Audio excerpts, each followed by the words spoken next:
Wolves are proving me wrong.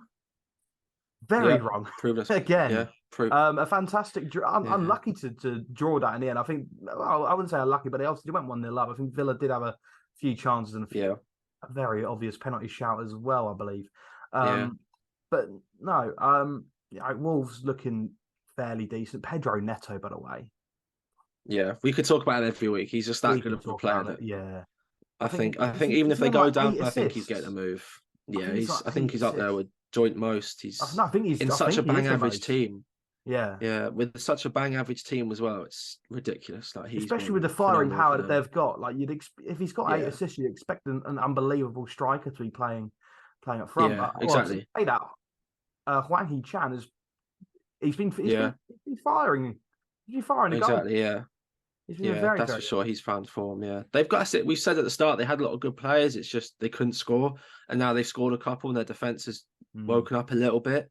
It's looking good. Villa were very unlucky not to win it right. The last kick of the game with Watkins, who headed it onto the post, but against Villa, who are going to be up there for Europeans, European spots definitely.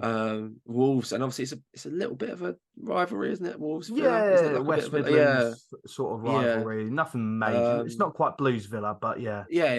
But I think Wolves will be buzzing with that result. Villa will be disappointed because they're the games they really need to win if they want to push potentially top 4, top 5. Yeah. But as you said, when you got players like Pedro Neto, it doesn't matter. He can just get your goal that's on your own. It's just about how well the defense can play. I think with those sort of players. Yeah, definitely. I think I can't agree more with that. But we'll look at another result. Everton, very hit or miss. Obviously beat Brentford. I think they lost a week after, didn't they, to Luton? And then they go and absolutely dismantle Bournemouth. And Bournemouth, there's question marks over them at the minute. I will say that first and foremost. I don't think. Obviously, I think we all had them staying up. I think, especially after last season's miracle, I don't think anyone saw the second season syndrome happening with them. After they replaced Gary O'Neill, who initially kept them up and got a better manager. But now I think there are a few question marks lying over the heads of Bournemouth. Are the cherries dropping, so to speak? Yeah, I think with Bournemouth, they've got a few big players out. Tyler Adams isn't playing yet. Alex Scott from Bristol, who's a very good player. Yeah. So when they get in the team, I think they'll help a lot. So they're missing them, I think, at the moment. But I would be concerned if I was a Bournemouth fan. As you said, they look below par at the moment, but they have a weak squad without them players. So to add them, it will add a lot of quality that they need to win games. Definitely. But Everton, as I said, out of nowhere, they've suddenly, I wouldn't say found a bit of form, but they've suddenly been able to score a goal, which they were struggling with for quite some time. They've scored, I believe, I want to say it's 7 in 3. No, yes, 7 in 3 games, which is very good going. For a team that, and I don't think they're strong. I don't think Calvert-Lewin scored many either. I don't know. Did he? I don't think he's even scored at the weekend. I know Harrison scored a really nice goal. Yeah, that's a very good signing as well. By the way, I think Jack Harrison's a very decent signing. But no, certainly, Everton. I still think they will probably go down. But if they keep picking up points like they are, that odd win sort of thing, especially against the results who they're picking up against. I was about to say Brentford, for example. I don't think they're looking too great this season, especially the form that they've been on recently. Not looking too great. Yeah. Pick up a win there. Yeah, you'll take that 3 points. Pick up a win against Bournemouth, who, again, don't look great at the minute. If you're picking up points against those teams who are probably going to be in that bottom half of the table come the end of the season, you're going to do very, very well, and you're going to beat yourself out of relegation. Sure. But 100%. Then when you slip up and drop points at home to the sides of Luton, again...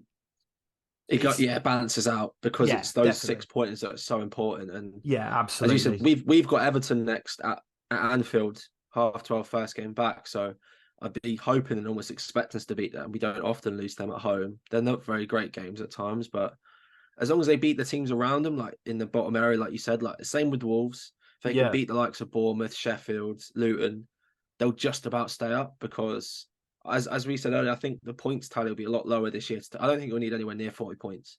I think low 30s will be enough to stay up because the quality, because there'll be so many of the top teams taking points. Like you'll have. It'll almost be like the top 8 or 9 will be like it's almost like 2 separate league tables, really, isn't it? Exactly, and that's how I think it's going to finish. It'll be such a gap between 9, 10th and 9th, and it's something like that. Yeah, crazy, for sure. Wouldn't it? Yeah, definitely. And that's what I think. The quality will just be massive. Yeah, no, I fully agree. We'll go on to another result. It seems like Fergie time has made its resurgence at Old Trafford, with Scott McTominay Yeah, providing 2 late goals to dismantle Brentford, and out of yeah. form Brentford as well. And I can't imagine that result will do them any good going into the international break after being 1-0 up for such a long time in the game. You're thinking if you just Mm, ride this out, we just ride this out, smash and grab yeah, at Old Trafford. Oh, you'd take that all day long, wouldn't you? And Scott McSauce comes along and scores two late goals. yeah. I mean, jubilation for Man United. I don't know if it's going to be a turning point for them, but I think as a morale boost, this will do them the world of good. Um, Yeah, won't quite see the Norwich scarves out at Old Trafford yet. I reckon.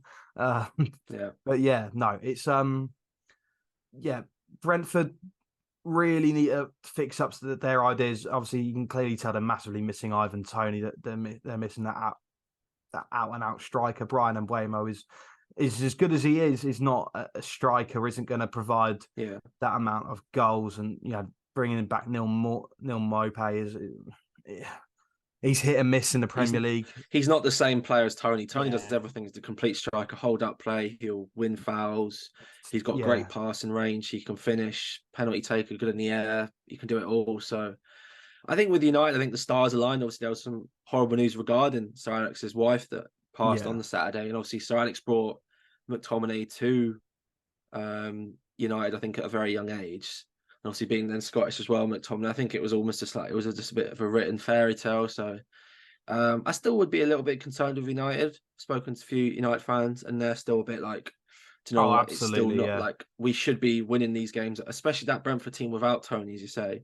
They should be winning at home. Like they've got enough quality out there to be winning that game. They shouldn't have to scrape through it like they did.